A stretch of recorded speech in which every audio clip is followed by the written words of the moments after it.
Aquella ciudad no estaba habitada por personas como todas las demás ciudades del planeta. Aquella ciudad estaba habitada por pozos, pozos vivientes, pero pozos al fin. Los pozos se diferenciaban entre sí no solo por el lugar en el que estaban excavados, sino también por el brocal, la abertura que los conectaba con el exterior. Había pozos pudientes y ostentosos con brocales de mármol y de metales preciosos, pozos humildes de ladrillo y de madera y otros más pobres, con simples agujeros pelados que se abrían en la tierra. La comunicación entre los habitantes de la ciudad era de brocal a brocal y las noticias corrían rápidamente de punta a punta del poblado.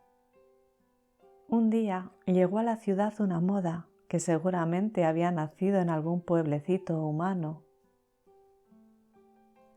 La nueva idea señalaba que todo ser viviente que se preciara debería cuidar mucho más lo interior que lo exterior. Lo importante no era lo superficial, sino el contenido. Así fue como los pozos empezaron a llenarse de cosas. Algunos se llenaban de joyas, monedas de oro y piedras preciosas. Otros, más prácticos, se llenaron de electrodomésticos y aparatos mecánicos. Algunos más optaron por el arte y fueron llenándose de pinturas, pianos de cola y sofisticadas esculturas posmodernas. Finalmente, los intelectuales se llenaron de libros, de manifiestos ideológicos y de revistas especializadas. Pasó el tiempo. La mayoría de los pozos se llenaron hasta tal punto que ya no podían incorporar nada más. Los pozos no eran todos iguales, así que, si bien algunos se conformaron, otros pensaron que debían hacer algo para seguir metiendo cosas en su interior. Uno de ellos fue el primero. En lugar de apretar el contenido, se le ocurrió aumentar su capacidad, ensanchándose. No pasó mucho tiempo hasta que la idea empezó a ser imitada. Todos los pozos utilizaban gran parte de sus energías en ensancharse para poder hacer más espacio en su interior. Un pozo pequeño y alejado del centro de la ciudad empezó a ver a sus camaradas que se ensanchaban desmedidamente. Él pensó que si seguían ensanchándose de aquella manera, pronto se confundirían los bordes de los distintos pozos y cada uno perdería su identidad. Quizá, a partir de esa idea, se le ocurrió que otra manera de aumentar su capacidad era crecer, pero no a lo ancho, sino hacia lo más profundo. Hacerse más hondo en lugar de más ancho. Pronto se dio cuenta de que todo lo que tenía dentro de él le imposibilitaba la tarea de profundizar. Si quería ser más profundo, tenía que vaciarse de todo contenido. Al principio tuvo miedo al vacío, pero luego, cuando vio que no había otra posibilidad, lo hizo. Vacío de posesiones, el pozo empezó a volverse profundo, mientras los demás se apoderaban de las cosas de las que él se había deshecho. Un día, algo sorprendió al pozo que crecía hacia adentro. Dentro, muy adentro y muy en el fondo, encontró agua. Nunca antes otro pozo había encontrado agua. El pozo superó su sorpresa y empezó a jugar con el agua del fondo, humedeciendo sus paredes, salpicando sus bordes y, por último, sacando el agua hacia afuera.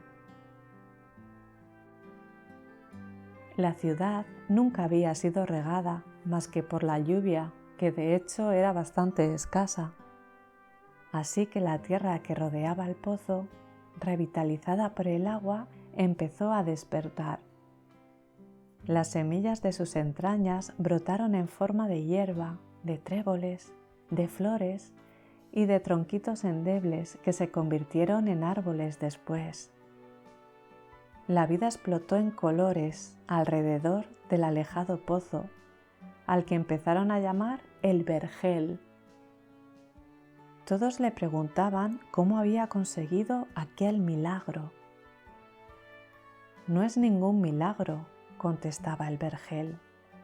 Hay que buscar en el interior, hacia lo profundo. Muchos quisieron seguir el ejemplo del vergel, pero desestimaron la idea cuando se dieron cuenta de que para ser más profundos tenían que vaciarse. Siguieron ensanchándose cada vez más para llenarse de más y más cosas. En la otra punta de la ciudad, otro pozo decidió correr también el riesgo de vaciarse y también empezó a profundizar. Y también llegó el agua. Y también salpicó hacia afuera, creando un segundo oasis verde en el pueblo. ¿Qué harás cuando se termine el agua?, le preguntaban. No sé lo que pasará, contestaba, pero por ahora, cuanta más agua saco, más agua hay. Pasaron unos meses antes del gran descubrimiento. Un día, casi por casualidad, los dos pozos se dieron cuenta de que el agua que habían encontrado en el fondo de sí mismos era la misma, que el mismo río subterráneo que pasaba por uno inundaba la profundidad del otro. Se dieron cuenta de que se abría para ellos una nueva vida. No solo podían comunicarse de brocal a brocal, superficialmente, como todos los demás, sino que la búsqueda les había deparado un nuevo y secreto punto de contacto. Habían descubierto la comunicación profunda que solo consiguen aquellos que tienen el coraje de vaciarse de contenidos y buscar en lo profundo de su ser lo que tienen para dar.